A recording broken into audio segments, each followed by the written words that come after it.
Le score. Le score. Je devais créer et comprendre que nous aurions un entretien tête-à-tête. 18h30, 20h sur Radio Nova.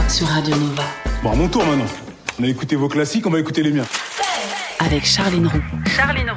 Bienvenue dans le score sur Nova, votre rendez-vous quotidien fait de musique et de conversation. L'invité du jour me semblant être du genre tornade. Ma mission, si toutefois je l'accepte, est de tout faire tenir dans le temps qui nous est imparti. Bon courage. Si T'es dans une merde, Charline, c'est terrible. Bon, j'ai même pas peur. Si j'étais vulgaire, je commencerais par des chiffres. Et comme je le suis, on va pas se mentir, je déroule donc son nombre d'abonnés, 3,55 millions sur YouTube, 1 million sur Insta et 13. Ça, c'est si vous êtes parisien, c'est le nombre d'occasions qui vous reste pour le voir sur scène à la Scala, car oui, il fait de la scène aussi et sans modération. Un mot qu'il ne semble pas tellement connaître. Et avec succès, son spectacle s'appelle d'ailleurs Beaucoup Trop, et que le reste du territoire se rassure. Il sera en tournée à partir du mois d'avril, le 4 à Saint-Etienne, le 9 à Poitiers, le 26 à Avignon. Et toutes les autres dates sont bien sûr à retrouver sur les pages. Du coup, on prend l'antenne pendant 3 heures. C'est parti. Bon, puis lui, c'est Jérémy Nadeau. Voilà, bonjour. Salut, Charline, salut. Quentin, ça Merci. va. J'espère que tout le monde va bien. J'ai fait un petit AVC, je vais prendre un petit verre d'eau. Vas-y, respire. J'avais annoncé la tornade. En même temps, j'ai pas. C'est vrai, je suis surexcité, je suis très content d'être. J'adore Nova, c'est là où je suis le mieux reçu à chaque fois, je me régale. Je parle que de la bouffe. Le reste, on se fait chier à moi. Puis attends, tu n'as pas fini l'émission. Tu pourras On peut-être a à peine commencé, recontacter Charline. le SAV après. Pourquoi le score d'ailleurs? C'est quoi le score? Le score, c'est la bande originale. Tu sais, la bande originale le composée. score, bien sûr. Score, en anglais, the score. score, D'accord. ouais. Et donne-moi un score de foot au hasard? 3-0. Ouais, c'était un bon match. Et un bon film. Ah non, ça non, pardon. Tu seras sur scène à 21h aujourd'hui, à la Scala. Ouais. C'est quoi une journée type quand tu joues? Tu veux la réponse honnête ou la réponse genre je suis un artiste? Non, la réponse honnête. La réponse honnête, j'ai rien foutu aujourd'hui. Si je suis au sport ce matin parce que tu l'as vu, je suis plutôt frais. Et après je déjeunais avec un pote et là je suis avec vous. Et je passe un très bon moment pour l'instant. Attention, vous êtes vraiment sur la sellette. À tout moment, ça dégage. C'est maintenant que ça se gâte. Ouais. Y a une question rituelle dans cette émission. C'est quoi la place de la musique dans ta vie? Et je parle pas de celle que tu fais. J'adore la musique. Ça dépend de quel contexte, parce qu'on parle il y a des musiques pour tous les contextes. Moi, j'ai fait de la musique, j'ai fait du piano. Mais je sais. Ah, ok, d'accord. Tu faisais genre tu savais pas, mais en fait tu savais. Oui, c'est pour ça que j'ai précisé la place de la musique dans ta vie, pas celle que tu fais. T'es pleine de mystères. De surprises. J'adore la musique. La musique, c'est... Il n'y a pas un jour où j'écoute pas de musique, je pense. Ouais. Musique au réveil, musique... Ça influe sur ton moral? De ouf. Ouais. Peut-être que j'aime pas le silence aussi, parce que je me retrouve avec moi-même. Je sais pas, méditer sur cette question. Tu parles seul? Je parle seul pour me convaincre de choses. Genre, allez, vas-y, motive-toi, allez, machin, fais ça, allez, fais pas ça, allez. Mais ouais, non, la musique, ça aide beaucoup, je pense. Ouais. Ça aide beaucoup, et pas forcément que quand on va mal, ça aide aussi pour se motiver pour des choses, pour plein de trucs, pour aller au sport, par exemple. Et j'ai des musiques très différentes pour le sport. Pour démarrer cette émission, puisque ça fait partie des thèmes qui sont abordés dans ton spectacle, j'ai choisi Good Man, c'est signé Raphaël Saadic. Oh, j'adore cette musique. Le score sur Radio Nova.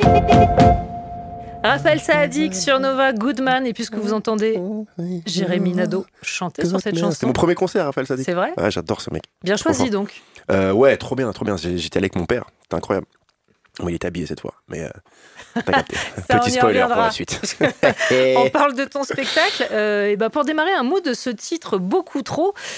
Trop comme trop de choses, dans le sens charcutier du terme, c'est-à-dire il y en a un peu plus, je vous le mets quand même, ou comme beaucoup trop loin, ce qui dans l'humour peut être l'équivalent de carrière choisir, très, très Charline? éphémère. Non, on choisit pas, on prend tout. On prend beaucoup trop de choses, beaucoup trop loin. Et Non, c'est le titre qu'on a voulu donner à ce spectacle, parce qu'à la base, c'était une appréciation que j'avais eue sur un bulletin. On disait Jérémy est bon élève, mais beaucoup trop de dissipé, beaucoup trop de blagues, il veut beaucoup trop faire rire ses petits camarades. Et cousine, c'est WAM, donc arrête de me juger sur ça.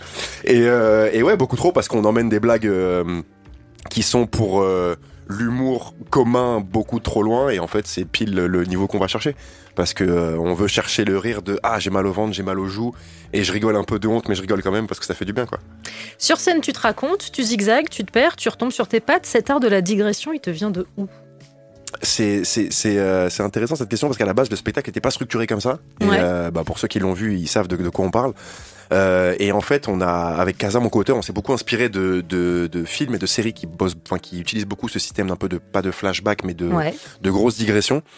Et en fait, on voulait vraiment construire une œuvre de A à Z. Ça, c'est pas juste un enchaînement de sketchs, etc. Et on s'est dit, il faut vraiment qu'il y ait un fil conducteur, un début, un milieu, une fin. Et je pense que c'est plutôt réussi, sans aucune prétention. Quelle série? Ousekine.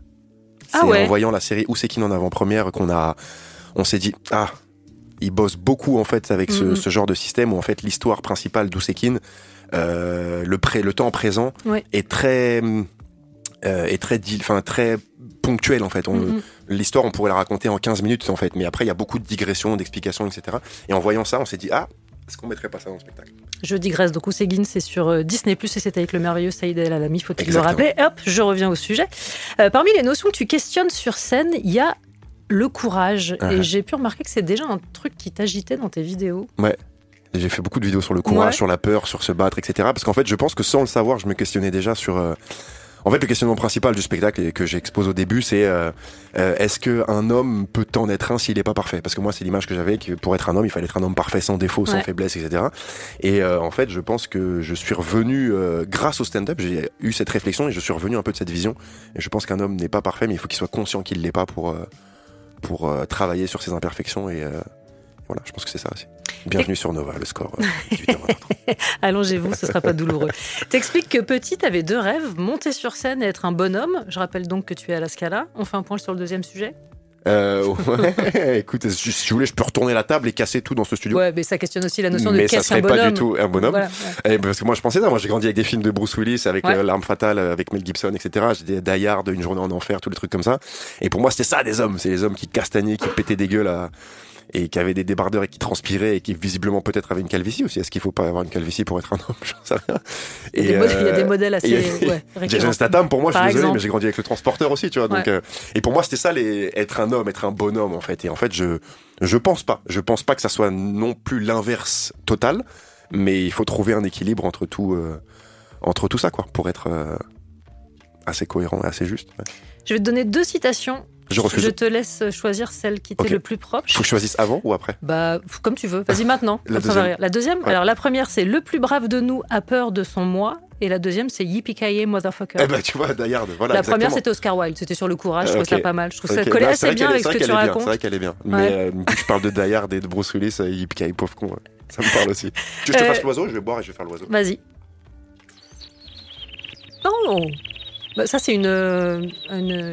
Je ne connais pas de nom d'oiseau. J'ai failli m'étouffer 2 fois. Je vais dire un pigeon, évidemment, mais non, c'est pas du tout un pigeon. Disons que c'est un pigeon. T'interroges d'ailleurs pas que ton courage et ta capacité à avoir la bonne pensée de manière instantanée, mais t'interroges aussi le courage de tes congénères, essentiellement masculins. Ce truc d'observation-là, il est venu de quoi, en fait? Je pense que le spectacle, c'est aussi... parler de moi pour parler des autres et parler des autres pour parler de moi. Je pense que c'est aussi un peu ce principe du stand-up. Je parle du manque de courage de certains, mais en fait, je parle aussi de mon manque de courage que j'ai eu dans plein de situations. Je raconte en fait une situation dans le spectacle où j'ai été courageux, mais il y en a plein d'autres où je ne l'ai pas été. Et en fait, et c'est à ce moment-là aussi que je questionne le fait est-ce que ça fait de moi un mec qui n'est pas un bonhomme, qui n'est pas un homme? Je pense pas. Je pense qu'on doit tous s'interroger sur nos faiblesses et nos incapacités à agir dans certains moments, tu vois. Mais ouais, c'est évidemment, je parle des autres, mais je parle de moi. Et l'inverse. On continue de parler de beaucoup trop et on continue de parler beaucoup trop tout court. On écoutera aussi Georgia Smith, Burna Boy, Be Honest. Ce sera juste après la pub. Le score sur Radio Nova. Nova. Georgia Smith, Burna Boy, Be Honest. Est-ce que la musique satisfait toujours Jérémy Nadeau? J'adore Georgia Smith, trop forte. Ouais. Trop forte. Je me rappelle, je crois que j'ai découvert avec son Colors où elle avait l'ensemble noir avec les éclairs bleus là. Ouais. Oh là là, c'était Blue Light, je crois, qu'elle avait fait. Incroyable, trop forte.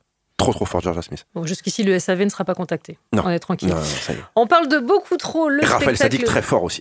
Ouais. On l'a déjà dit? Ouais, on l'a déjà dit. On peut le redire. Je me rappelle. Raphaël Sadik, super fort. Je vais le redire au moins 3 fois d'ici la fin de l'émission. C'était il y a moins de 5 minutes, c'est inquiétant si tu t'en souviens. Mais c'est la cocaïne, qu'est-ce que tu veux que je te dise? Ça m'attaque les neurones, c'est terrible. Ça, c'est pareil, on y reviendra. Donc, le spectacle que tu joues en ce moment à la Scala est à partir d'avril en tournée. Derrière la notion de courage dont on parlait il y a un instant, on comprend bien sûr que ta matière, c'est aussi la virilité, ou en tout cas l'image qu'on peut en avoir. Et c'est ainsi qu'arrive le chapitre famille et le papa qui enlève le bas. Hop là, ou qui ne le met pas tout court. Oui, c'est ça, je te laisse raconter en fait. Le pauvre en plus, parce que je parle de sa maxi kikette tout le temps, mais il n'était pas tout le temps tout nu non plus. Mais alors, sachez que mon père est au courant, ok? Mon père adore le spectacle et j'en ai parlé à mon père avant de le raconter sur scène. Ouais. Mais ouais, mon père, il était bazar à l'air très souvent Et ça avait pas l'air de le déranger. Après, voilà, moi je m'inspire du vécu, donc c'est normal. Mais non seulement ça, mais en plus, c'est un papa costaud physiquement. Ouais, j'imagine que ça construit une certaine image du bien bonhomme. sûr, évidemment. Et puis, super papa. Je le dis déjà, il était là. Ça, c'est cool, tu vois. Ouais. J'en parle dans le spectacle. Et non, super papa parce que très viril, etc. Mais aussi très drôle, j'ai beaucoup rigolé avec mon père, tu vois. Et ouais, évidemment, ça construit une image de c'est lui qui m'a montré tous ses films. Il écoutait Aerosmith, il écoutait... c'est pas lui qui m'a initié au rap et tout, mais il écoutait beaucoup de rock, de trucs et tout, et très balèze, c'est un ancien videur de boîte, il a fait des sports de combat, des trucs et tout, donc forcément, il y avait cette image de « Ah, je veux être papa, je veux être l'homme viril, etc. » Bon, après, il y a eu l'histoire de Kikette qui se baladait partout dans l'appartement, et ça, c'est... que peut-on y faire, Charline, j'ai envie de te dire. Acheter un slip. Acheter un slip, peut-être. Je vois que je ne vois que ça. Je vais lui offrir un slip pour la dernière du spectacle, je pense, je vais l'amener. On parle de normes avec le fait d'être un bonhomme. Parlons de normes sociales maintenant. Tu réserves un chapitre que moi je trouve assez drôle au rire et à la voix de politesse. Ouais. Mais est-ce que tu le détectes chez tout le monde, ça ? Absolument tout le monde. Ouais. Ouais. Du coup, c'est le moment où je flippe. Tu l'as entendu depuis C'est le moment où j'attends que tu rigoles. C'est fou ce truc. Mais on a tendance à, quand on est un peu gêné ou qu'on veut être poli, etc., à rigoler en fait. Et je l'ai changé d'ailleurs. C'est marrant que tu me parles de ça parce que je l'ai changé il y a 2-3 représentations. Ouais. Là, le rire, je le fais plus comme avant. Avant, je le faisais de manière plus poussée. Et maintenant, c'est plus Ouais, un truc sûr, comme ça. Et ouais. c'est beaucoup plus précis, tu vois. Et en fait, on a ce truc de quand on est gêné. Je sais pas pourquoi on fait ça me tend. Quand on est un peu gêné, on dit. Ça et la voix qui perche. Et la voix qui perche bien quand sûr. on veut être oui bonjour, tu vois, genre c'est fou ce truc de pourquoi on n'ose pas être nous-mêmes en fait. En fait, on a peur de les gens ont peur du rien parfois. C'est pas drôle, tu ne rigoles pas, c'est pas grave, tu vois. Ça va pas détendre plus l'atmosphère de rigoler. Et si c'est ta voix, tu seras pas plus poli parce que en fait les gens, je pense, accordent beaucoup d'importance au contenant et pas au contenu, tu vois. C'est truc à la forme et pas au fond, tu vois. Et mais pour qui je me prends, putain, j'ai envie de me mettre des grandes balayées. Oui, je vais essayer de m'auto-balayer et je pense que personne va aimer. Ceci dit, le rire, t'es forcé toi de t'y attacher. C'est pas anodin dans le métier que tu Bien pratiques. sûr. Donc, est-ce que t'as parfois l'impression quand t'es sur scène d'entendre des rires de politesse? Non, Parce que je veux dire, t'es pas. T'es malade ou quoi? Le spectacle est trop drôle pour qu'il y ait des rires de politesse. Ouais, mais j'imagine que tu dois avoir une petite anxiété de ça. Parfois, je tente des blagues qui sont nouvelles et parfois c'est pas drôle, j'entends des... Là, je dis, ah les bâtards.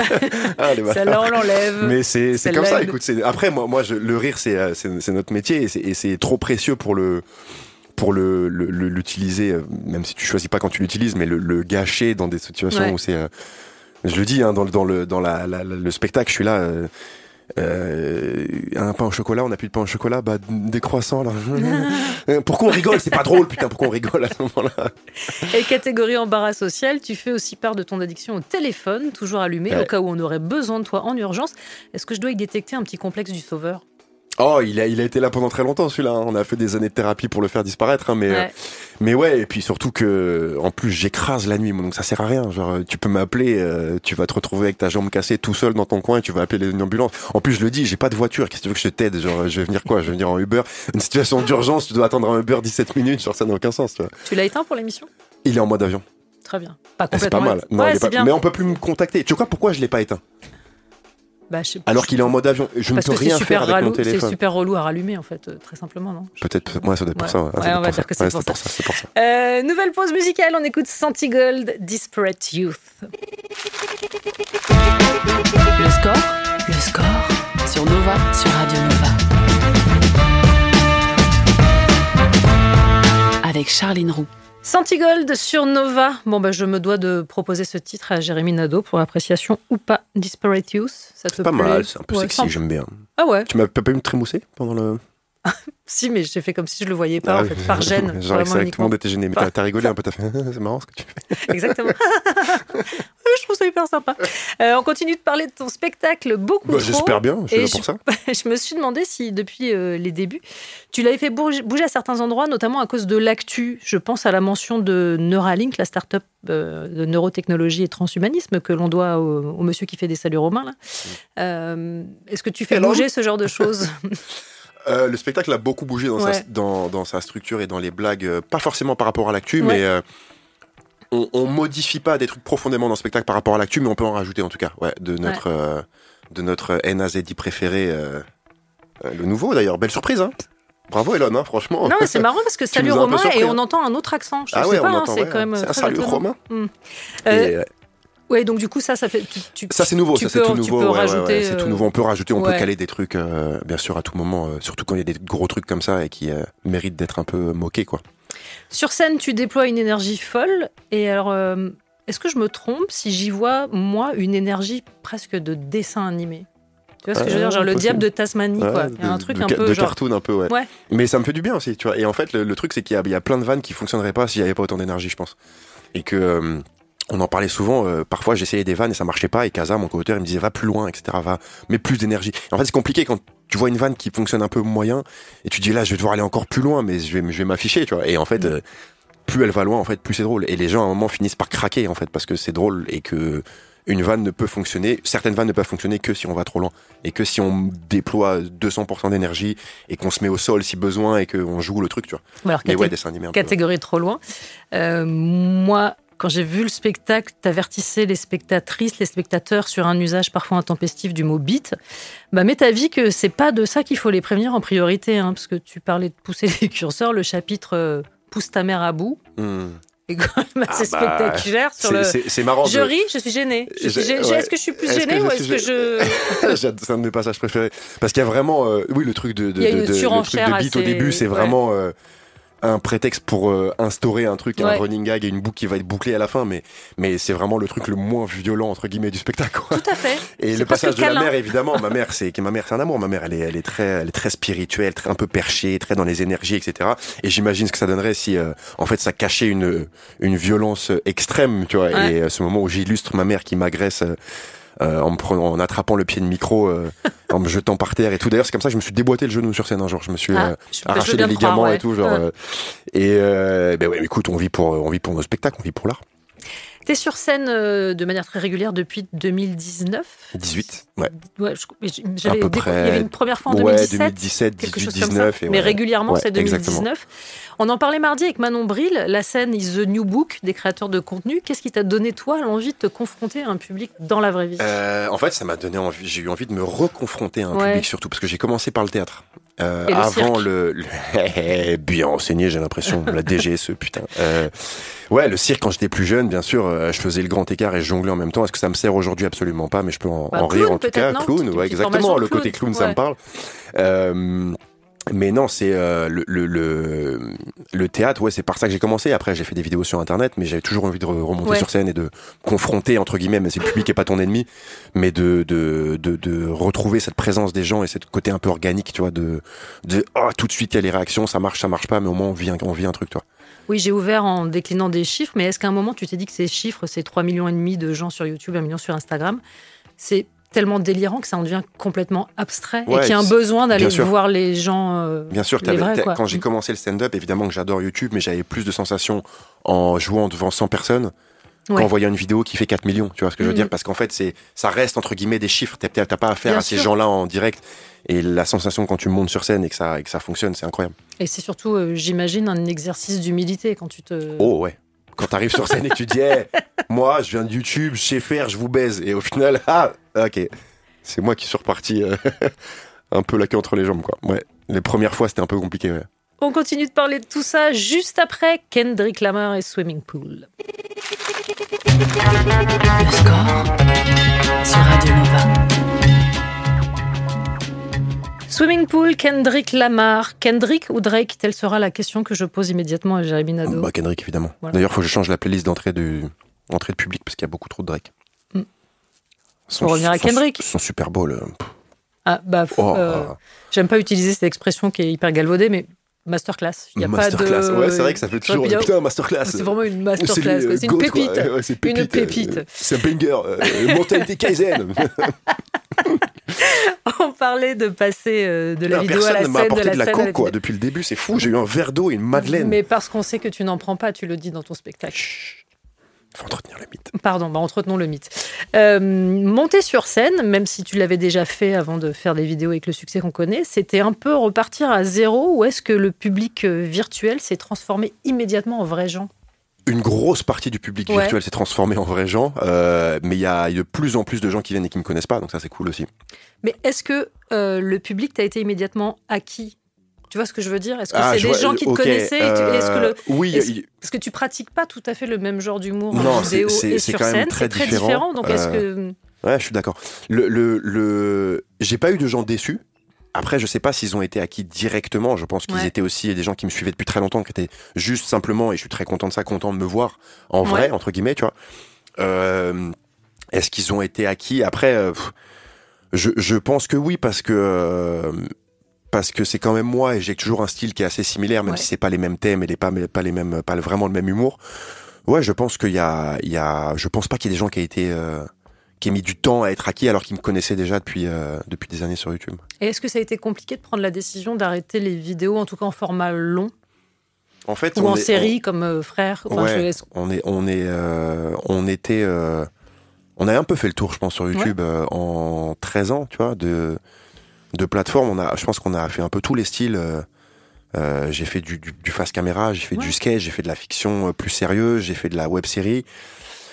Et je pense que la plateforme aussi, elle a pris un tournant qui est ce qu'il est, tu vois, mais c'est juste pas un truc dans lequel on avait envie de s'engager, et que même si on fait pas ça pour les vues, pour l'argent, etc., en fait, quand tu fais une web série comme Frère, tu fais 2 saisons, et que les scores suivent pas de ouf, et que financièrement ça coûte de l'argent, à un moment t'arrêtes parce que c'est la règle, en fait. Enfin, c'est les lois du marché, tout simplement.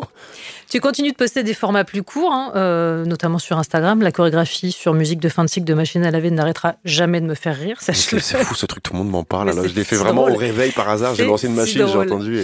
Et parmi les vidéos que tu as postées, celle-ci intitulée Casting. Je suis tombé amoureux de ma sœur. Mais l'amour, ça se contrôle pas, Sébastien. Ok, c'est pas mal, mon Jérém, mais n'oublie pas que le personnage, il a un cheveu sur la langue. Okay. Ouais, ça tourne toujours, on y va. Ouais, je suis tombé amoureux de ma sœur. Mais l'amour, ça se contrôle pas, Sébastien. Attends, je coupe 2 secondes. Jérémy, le personnage, il s'appelle Hans. Hans, ok. Voilà, Hans, et il est né à Berlin, donc il parle français avec un accent allemand. Allez, ça tourne. Oui, je suis tombé... Action. Oui, je suis tombé amoureux de ma sœur. Mais l'amour, ça ne se contrôle pas, Sébastien. Et il louche légèrement, c'est important de le préciser. Oui, je suis tombé amoureux de ma sœur. Mais l'amour, ça ne se contrôle pas, Sébastien. N'oublie pas que Hans est un peu efféminé. Oui, je suis tombé amoureux de ma sœur. Mais l'amour, ça ne se contrôle pas, Sébastien. Et ça le touche, ce qu'il dit. Ça le touche, de l'émotion. On veut voir de l'émotion. Oui, je suis tombé amoureux de ma sœur. Mais l'amour, ça ne se contrôle pas, Sébastien. Ok, c'est coupé. On te rappellera, Jérémy. Et qu'est-ce que vous pensez de la performance? Je me dire que j'avais un truc. Faut y aller maintenant, faut y aller. Je vous en supplie, une réponse. Est-ce que ceci est éventuellement inspiré d'une situation potentiellement vécue? On sait à quel point l'épreuve du casting peut être redoutable à vivre. Inspiré, je sais pas. Après, toute ressemblance avec des personnages et purement voulu peut-être. Non, mais en fait, on trouvait ça marrant quand je dis on, c'est encore une fois avec mon co-auteur Kaza, avec qui je fais absolument tout. Ce format de montrer aussi que Instagram, c'est ça aussi. Quand tu parlais de book, de trucs, c'est vraiment de montrer aussi ce qu'on sait faire, et je pense que imposer des trucs un peu ridicules sur une phrase ridicule mais avec un jeu un peu sérieux où tu sens que j'ai eu beaucoup de commentaires d'ailleurs dans ce style-là de putain, en fait il y a plein de trucs pas évidents, et racheter de l'émotion avec un accent allemand, avec un cheveu sur la langue un peu machin, et c'était aussi et puis moi ça m'amuse, surtout moi je suis un gamin. Moi, j'ai 12 ans et demi dans ma tête. Je paye des impôts, mais j'ai vraiment 12 ans, tu vois. J'ai envie de m'amuser, et ça donc m'amuse. C'est la récréation maintenant. C'est la récréation. Et moi, la règle, c'est tant que je m'amuse, je le fais. Et si ça m'amuse plus, j'arrête. Enfin, ça répond toujours pas à ma question. Est-ce que tu as eu des expériences de casting un peu chelou? Allez, ouais, j'en ai eu. Le tout premier casting que j'ai passé, à la base, j'étais dans une agence de mannequins, ok? Parce que tu m'as vu, je suis plutôt frais en vrai. Et ça me fait rire tout seul, putain, je suis désolé. J'ai pas fait de rire de politesse, t'as vu, je suis pas gêné. J'ai vu. Et j'arrive, et ils cherchaient un métis et un blanc pour le casting. Et j'arrive, premier casting, j'ai genre 17 ans. Et le mec, j'arrive dans la salle, je suis tout tremblant, etc. Et il me dit, mais t'es pas métis, toi? Et là, je fonds, genre, et je dis, bah si, mon père, il est noir. Et voilà. Et j'ai pas été pris, évidemment. Et en fait, je cherchais un mec genre Yannick Noah, c'est-à-dire un noir clair, tu vois. Voilà. Raté. Ouais. C'est vraiment parce qu'il voulait pas dire qu'il voulait pas un noir, tu vois. Ouais. Juste, il voulait un métis. Du casting au cinéma ou à la série, il n'y a qu'un pas. Et on en parle juste après la pub. Le score sur Nova. Charline Roux. Nova. Toujours en compagnie de Jérémy Nadeau. On a parlé spectacle, on va parler maintenant série, puisqu'on t'a vu dans Cœur Noir, dans le rôle de Paco, membre des forces spéciales, champ d'action, radio et drone. Prépa spéciale, j'imagine? Ouais, prépa avec un de mes meilleurs... Déjà, prépa coupage de cheveux. J'ai Oui, parce que c'est vrai j'avais qu'on les t'a cheveux connu avec les cheveux longs. longs. Ouais, j'adore, vous voyez pas mal avec les cheveux longs. Ouais, avec la main. Avec la main, avec les cheveux longs. Et ouais, prépa, j'ai pris presque 10 kilos, entraînement 6 fois par semaine et nourriture. Et après, on est parti s'entraîner avec les forces spéciales près de Bordeaux pour apprendre toutes les techniques de déplacement, la crédibilité à l'écran, quoi, en fait. Alors, pour le coup, en matière d'éventail large et de palette à montrer, ça part plutôt bien. Ouais, c'est pas mal. Ouais, c'est pas mal. La série est sur Prime, je précise pour ceux qui ne l'ont pas vue. Ouais, c'est une série sur Prime. Ouais. Ça s'appelle Cœur Noir, qui est sorti en 2023. Ouais. Et la saison 2 devrait pas tarder à sortir. On a fini de la tourner. Et elle est encore plus technique et plus intense et plus dense. Et on a un nouveau camarade que beaucoup de gens vont aimer, je pense. T'arrives à jongler entre les deux ou c'est deux cerveaux différents? Jongler par rapport au cirque? Non, par rapport à la scène, par rapport en fait, ou c'est pas les mêmes muscles, tu vois c'est ce que pas je du veux tout dire, les mêmes ouais. muscles, mais par contre, c'est archi complémentaire. C'est-à-dire que la scène m'a aidé à être beaucoup plus à l'aise devant une caméra. Et je pense que les vidéos, d'ailleurs, sur Internet m'ont aidé à être à l'aise devant une caméra et de l'oublier un peu. Et en même temps, les tournages de fiction m'ont aidé à être plus dans le jeu sur scène, justement, tu vois, dans l'interprétation de personnages, etc. Donc je pense que les deux sont très complémentaires et je souhaite à tout le monde de pouvoir faire ça. Est-ce qu'il y a des choses que tu as eu à désapprendre pour le passage à la fiction-série? Des choses de scène ou justement de vidéos dont il a fallu que tu te débarrasses? Le surjeu. Le surjeu dans les vidéos, dans les trucs, etc. T'en fais des caisses, mais sauf que la caméra, elle capte tous les petits trucs et surtout que c'était pas de la comédie que j'ai fait. Donc en fait, dans le drame, tout est souvent, en tout cas, beaucoup plus posé, beaucoup plus grave. Et moi, j'avais tendance à prendre une voix un peu plus aiguë comme ça quand tu parles. Ouais. Mais si tu prends une voix un peu plus aiguë quand tu parles, c'est pas la même chose, tu vois. Sur la même phrase, en fait, t'as une intensité et un niveau qu'il faut adapter, en fait, tout simplement, tu vois. On t'a vu aussi dans un rôle tout aussi musclé dans Fury. Cette fois, c'est sur Netflix. Encore un rôle à uniforme. Ouais, c'est vrai. C'est chelou, non? C'est vrai, je sais pas pourquoi. Le prochain stripteaser, j'espère que c'est un truc que les gens projettent sur toi. Mais encore une fois, un truc très physique. Mais on m'a reproposé un rôle là pour un tournage de flic, encore une fois. Ouais. J'aimerais bien m'en détacher un peu, mais pour l'instant, tant que les rôles sont intéressants, moi je dis non à rien, tu vois. Si demain je dois jouer un mec comme Elon Musk, parce que maintenant on peut le considérer dans l'équipe, des mecs qui sont un peu border, franchement avec plaisir, tu vois. C'est juste il faut que le rôle soit intéressant, en fait, tu vois. Mais si c'est encore un flic ou un militaire, avec plaisir. Tu vois. Et pour en revenir à Fury, c'est plaisant de se taper avec Chandor Funtek? Ah, j'adore. J'étais avec lui tout à l'heure là. Ouais. Chandor, mon frérot, j'adore. Parce que vous tapez vraiment bien. Ouais, ça s'allume un peu la gueule. C'est une scène qu'on a un peu improvisée en plus, un peu à l'arrache sur le moment. Des patates, des coups de pied, des étranglements, etc. Mais je me fais surtout casser la gueule en prison dans Fury et j'avais des énormes prothèses sur le visage pendant toute la journée qui m'ont un peu brûlé la peau, etc. C'est normal, avec la colle toute la journée et tout. Mais c'était kiffant de sortir dans la rue parce qu'on allait déjeuner dehors et de sortir, d'arriver dans un resto avec la gueule complètement abîmée.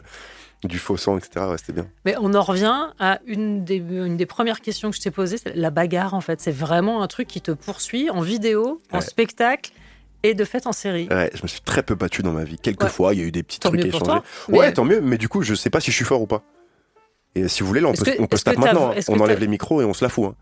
Tu es avec moi? Ouais, non, c'est vrai que je risque de pas avoir une très bonne expérience. Alors, je suis vieille, mais attention, je suis rapide. Non, mais je sais. Ah non, pour moi. Et j'ai le vice. Donc je sais bien. Tu vas mettre un coup de lunette dans les yeux, je vais rien comprendre. Il suffit que tu me les enlèves et t'es tranquille. Hein. A priori, il est où? Je ne le vois pas. On n'avait pas Jérémy sur le plateau. Quel est le genre de, je vais pas dire de rôle, mais de réalisateur, de réalisatrice ou de comédien avec qui tu rêverais de tourner aujourd'hui? T'as forcément un petit panthéon, j'imagine. Moi, en réalisateur, j'adorerais tourner avec Denis Villeneuve. Ouais. Ceux qui ne voient pas qui c'est, entre autres, il a fait Dune, Incendie, Premier Contact, Sicario, Prisoners, etc. Blade Runner, que j'ai moins aimé Blade Runner, je sais pas pourquoi, mais très esthétique, mais un peu trop long et lent, je trouve. Faudrait que je le revoie peut-être. Et en acteur et actrice, moi, écoute, évidemment, je vais dire Denzel, parce qu'il faut viser haut, mais j'adorerais. Parce que papa, on en revient à ça. Parce que c'est notre. J'ai jamais vu mon père et Denzel dans la même pièce, donc techniquement, je sais pas encore si Denzel n'est pas mon père. Je sais pas, il a une tenue de gladiateur ou. Non, mais ça, après, c'est des trucs qui restent dans le domaine du privé. C'est des trucs privés. Là, on parle fiction. Mais si je te demande, puisque tu es aussi sur scène, les gens qui ont formé ton goût en matière d'humour. Courtemanche. Ouais. Michel Courtemanche, ouais. Je regardais ses cassettes en boucle, c'est un humoriste québécois. Non, mais tout se tient, c'est-à-dire que D'où cette approche très cartoonesque Bah de ouais, la scène. Bien Ouais. sûr. C'est marrant. C'est Courte T'es très Manche, jeune pour citer Courte Manche. Mais j'étais très jeune quand je regardais Courte Manche. Ouais. J'avais 5-6 ans peut-être. Et je regardais ses cassettes, ses sketchs en boucle, etc. Et moi, je suis un grand fan de Kevin Hart, Ouais. dans son énergie, etc. Mhm. Et les Bill Burr, etc., qui sont aussi, pareil, dans une surénergie sur scène. Et Bill Burr, qui est pour moi un des meilleurs humoristes, si ce n'est le meilleur humoriste de cette génération, en tout cas. Tu vois. Mais ouais, Courte Manche, c'est celui qui a forgé qui m'a fait découvrir l'humour, en fait, tout simplement, je pense. Je termine avec la playlist que j'ai composée pour toi avant de te Oh. laisser la main, car il va falloir que tu choisisses C'est pas toi-même vrai. des titres. Et Ok. moi, j'ai opté pour Blackstreet, No Diggity. J'adore. Le score sur Nova, sur Radio Nova. I think I'm going to fall. Oh, fucking hell. Blackstreet sur Nova, No Diggity. Bon, c'était juste pour savoir si j'ai fait un 5 sur 5 au niveau des choix pour Jérémy Nadeau. Ouais, je connaissais pas. Santigold, Ouais, c'est pas mal. J'aime bien. ça va. Ouais, j'aime bien. 4,5 alors on va dire. J'ai pas passé un 4. mauvais moment. Tout ce que J'ai pas passé un bon moment en l'écoutant, mais bon, j'ai survécu. De toute façon, on va écouter ta playlist dans un instant. Donc que on va vous voir, m'avez on va- forcé on à pourra faire, et vous m'avez menacé. Bien sûr. Et toujours pas de cocaïne sur ce set. C'est Mais de la fou. bagarre, il y a eu de Mais la bagarre pour C'est la, vrai qu'il y pour a eu la un peu de playlist. bagarre. Va peut-être y en avoir encore là, parce que c'est le moment que les invités redoutent généralement et que moi je kiffe. C'est de quoi fait. Une rafale de questions sur la musique. Tu dois répondre du tac au tac et j'ai pas le droit de commenter tes réponses ni de te juger. Et j'ai le droit de commenter tes questions? Oui, tu peux. Ok, Mais enfin, moi, d'accord, je vais ok. de toute façon commenter Le tes tac au réponses. tac, c'est quoi? C'est rapide, genre? Ouais. Ok, vraiment rapide. Ouais, enfin, t'as le temps de respirer quand Tu même. mets beaucoup la pression. Ouais, Tu je me regardes sais. droit dans les yeux quand tu le Mhm. fais en plus. C'est hyper intimidant. Est-ce que t'es prêt? Oui. Le titre qui symbolise le mieux l'enfance, ou en tout cas la tienne. Aerosmith, la BO de Armageddon. I was crying. Ah oui, bien sûr. Parce que c'est la première fois que j'ai pleuré devant un film. Ouais, incroyable. Ouais, ok. Encore un Bruce Willis. Encore Bruce Willis. Allez, le titre qui symbolise le mieux l'adolescence. Ah tiens, je dirais Sugar Sugar you get so fly. Ah oui, qui chante Sugar ça? de Baby Bash, Baby. Ouais, un truc comme Un ça. truc comme ça, ouais. Ouais. Les latinos là qui. Je vois. Je sais pas pourquoi, Je ça c'était l'ai. mes époques collège, je crois. Ton hit de karaoké, Mon hit de karaoké, Ouais. Sous le vent de Garou et Céline Dion, tu évidemment. fais les deux voix. Je fais les deux voix en même temps, Prouve-le. hors antenne. Allez. Le titre qu'on serait peut-être surpris de trouver dans tes playlists. Sous le vent de Garou et Céline Dion. Normal. Le titre qui te propulse immédiatement sur la piste de danse. Luther Vandross, Ouais. Never Too Much. Et le titre qui t'en fait immédiatement sortir. Macklemore. Et Thrift- we Thrift go Shop. back. Ah non, ok. Oh là là, Ok. ce truc. Ah ouais, non, ça, je peux brûler une boîte de nuit pour ça. Je vais pas le faire, évidemment. Si les agents du FBI écoutent, je sais pas s'ils sont. Ils écoutent. Ta chanson de comédie musicale préférée? Never Enough de The Greatest Man, The Greatest Showman. Showman. The Greatest Showman, ouais. Le titre que t'as le plus écouté ces derniers jours? Ouais, dans ma playlist en boucle, je vais pas te mentir. Vas-y, vas-y. Ça va être rapide. En boucle, je pense que c'est 4 campés de. Et ouais, c'est 4 campés de Joey de Filet. Tu connais? Non. Ça vient donc. Alors, je sais pas, on peut le passer? Vas-y. C'est ça là.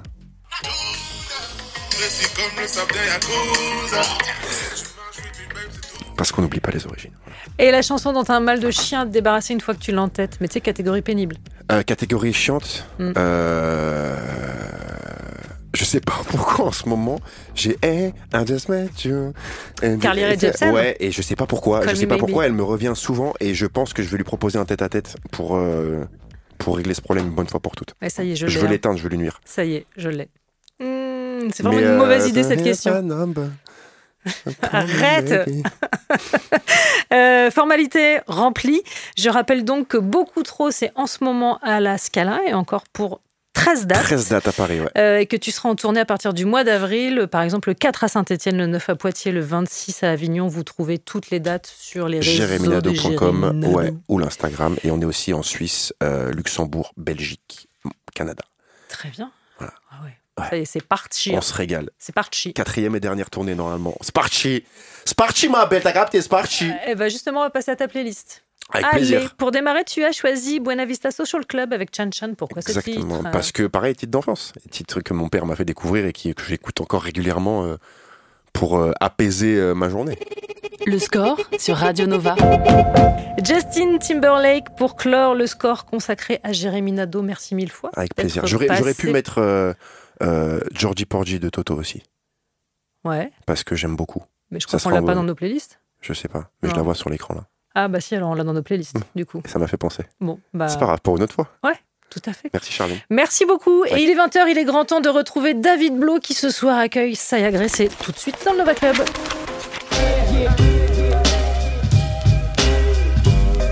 Le score sur Radio Nova.